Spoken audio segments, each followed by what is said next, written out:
You are standing in a room full of people. Music is playing. Conversations are happening all around you. Someone just laughed at something 2 feet away from your shoulder. And somehow, in the middle of all of it, you feel completely alone. You call this a bad mood, but the real answer is far stranger. Loneliness is not sadness. It is not shyness, and it is not simply being alone. It is something your body treats as an emergency, using ancient machinery that has almost nothing to do with your social calendar.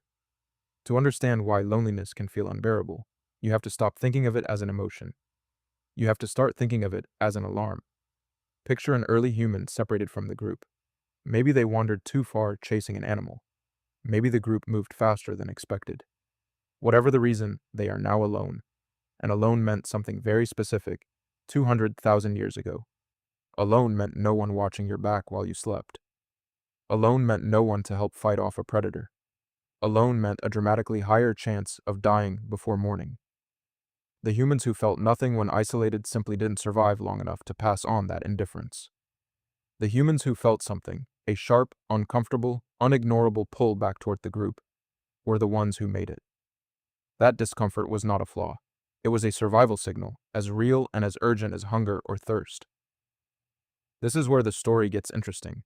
In the early 2000s, a social psychologist named John Cacioppo began studying loneliness not as a mood, but as a biological state.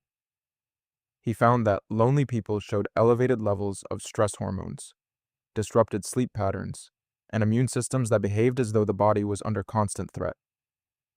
Cacioppo argued that loneliness functions like physical pain. It exists to get your attention, and it does not go away quietly. Does that sound like an emotion, or does that sound like an alarm? Cacioppo's research suggested something unsettling. The brain does not seem to distinguish cleanly between social threat and physical threat. Also, being cut off from other people activates some of the same warning systems that once kept your ancestors from wandering into a predator's territory. Your brain, in a very real sense, still treats social isolation as a danger to your survival. A neuroscientist named Naomi Eisenberger pushed this idea even further. In a series of studies, she had participants play a simple ball-tossing game inside a brain scanner while believing they were playing with 2 other real people. At some point, the other 2 players would stop passing the ball to the participant, excluding them entirely. It seems like a small thing, a game, a few missed turns. But the brain scans told a different story. When participants were excluded, a region of the brain called the dorsal anterior cingulate cortex lit up, the same region that activates during physical pain. Being left out did not just feel bad, it activated pain circuitry. Somewhere in the architecture of your brain, social rejection and a broken bone are processed by overlapping systems. Think about the language you already use without realizing it. A breakup that hurts, feelings that get hurt, someone who wounds you with words. This is not just poetic exaggeration. Your brain may be borrowing the same alarm system for both kinds of injury, because for most of human history, both kinds of injury threatened your survival in remarkably similar ways. Here's the twist that changes everything. Loneliness is not just uncomfortable. It is, according to public health researcher Julianne Holt-Lunstad, genuinely dangerous. In a landmark analysis combining data from more than 300,000 people, Holt-Lunstad found that chronic loneliness was associated with a mortality risk comparable to smoking up to 15 cigarettes a day. It outranked obesity. It outranked physical inactivity. Read that again. Feeling disconnected from other people can be as dangerous to your lifespan as a pack-a-day smoking habit. This is not a metaphor. It shows up in the data as a measurable biological cost. Chronic inflammation, elevated blood pressure, weakened immune response, a nervous system stuck in a low-grade state of alert that never fully powers down. Your ancestors' body was built to sound this alarm for a good reason. In their world, prolonged isolation almost always meant something had gone wrong, and it needed fixing immediately. The alarm wasn't subtle because it wasn't supposed to be ignorable. It was supposed to send you running back toward other people as fast as possible. But here is where the modern world quietly breaks the system.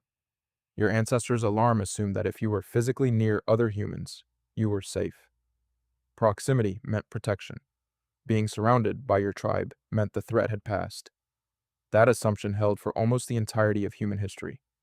It does not hold anymore. You can be surrounded by hundreds of people at a party, in an office, on a crowded train, and still register as isolated, because the alarm isn't actually measuring how many bodies are nearby. It's measuring something harder to fake, whether you feel truly seen, understood, and connected to the people around you. Physical proximity without genuine connection doesn't satisfy the alarm, it just confuses it. This explains something strange that researchers have observed again and again. Loneliness is not simply the number of people in your life. Some people with small, tight social circles report feeling completely fulfilled.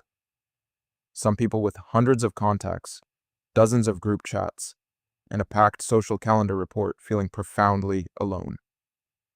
The alarm was never counting heads, it was measuring depth. Social media adds a layer of strangeness to all of this. You can watch a stream of other people's gatherings, inside jokes, and celebrations, all while sitting by yourself. Your ancient brain sees the evidence of belonging happening everywhere except to you, and the alarm doesn't know the difference between watching connection and having it. It just registers exclusion, the same dorsal anterior cingulate cortex lighting up over a phone screen, the way it once lit up over a missed catch in a ball game. So what do you do with an alarm this old, wired for a world this different? Understanding it doesn't make it disappear, but it does change what you're allowed to do with it.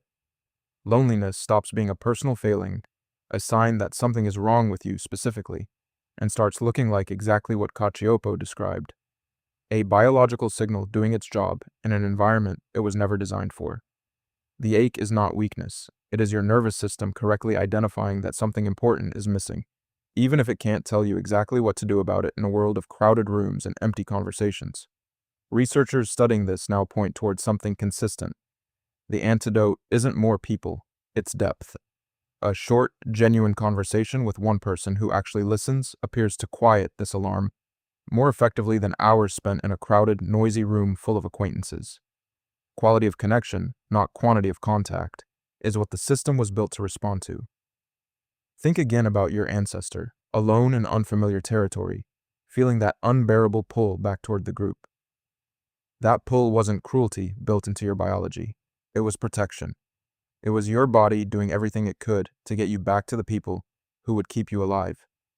So the next time you're standing in a crowded room, surrounded by conversation and laughter, and that hollow feeling creeps in anyway, you might notice something. It isn't really about the number of people around you. It's a very old alarm, still faithfully doing its job, still trying to pull you toward real connection in a world that has gotten remarkably good at surrounding you with people while leaving you, somehow, completely alone.